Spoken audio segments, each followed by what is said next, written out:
তারপরে ভাবি বিশ্বাস করে না, না আমার ভূত আছে, এখন খাও, টাকার মেশিন গেছে।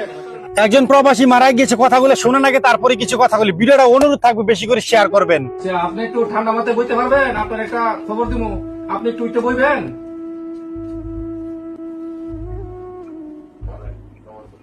আপনি সুস্থ আছেন? খবরটা দিলে সহ্য করতে পারবেন? দেখেন, কথাটা কইতে খুবই কষ্ট লাগতেছে। আর রাজার সাথে কি আজকে আপনাদের কোনো কিছু ঝগড়াঝাটি হয়েছে, ঝামেলা হয়েছে রাজার সাথে? না না, মিছা কথা কই না, কিছু একটা তো হয়েছে, মনে কিছু একটা হয়েছে। কালকা, আজকে না, কালকা, গতকালকে কিছু হয়েছে। না না, দেখেন, কথাটা বলতে খুবই কষ্ট লাগতেছে। রাজা আর নাই, বুঝছেন? রাজা আর নাই। রাজা রাজা গামছা দিয়া নিজের গলায় লাগাইয়া শেষ, চলে গেছে, বুঝছেন? রাজা মারা গেছে, নিজের জীবন নিজে জ্বালাইছে, বুঝছেন নি?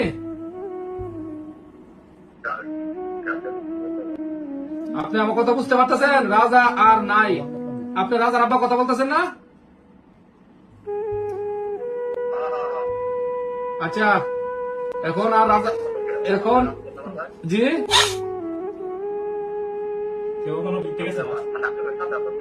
না না, আমরা সাথে আসছিল না, যে আমরা কাজ করতে হিয়ানের মধ্যে গলার মধ্যে গামছা দিয়া শেষ, বুঝছেন? আজকে আজকে কখন কটার সময়, সম্ভবত সকালে হইতে পারে, দুপুরে হইতে পারে, আমরা জানতে পারছি বিকালে, বুঝছেন? সন্ধ্যার সময় জানতে পারছি।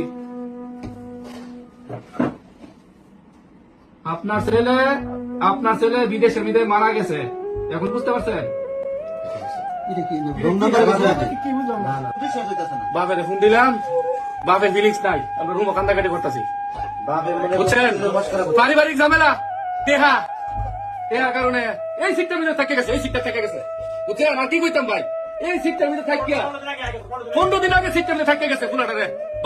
বাপের কারণে আজকে নিজের জীবনটা আজকে বাপের ফোন করি, বাপের আবেগ নাই। 25,000 টাকা, 25,500 টাকা সহালি দিচ্ছে, আজকে বিকাশ দিচ্ছে। তারপরে বাপে বিশ্বাস করে না, না আমার ভূত আছে, এখন খাও।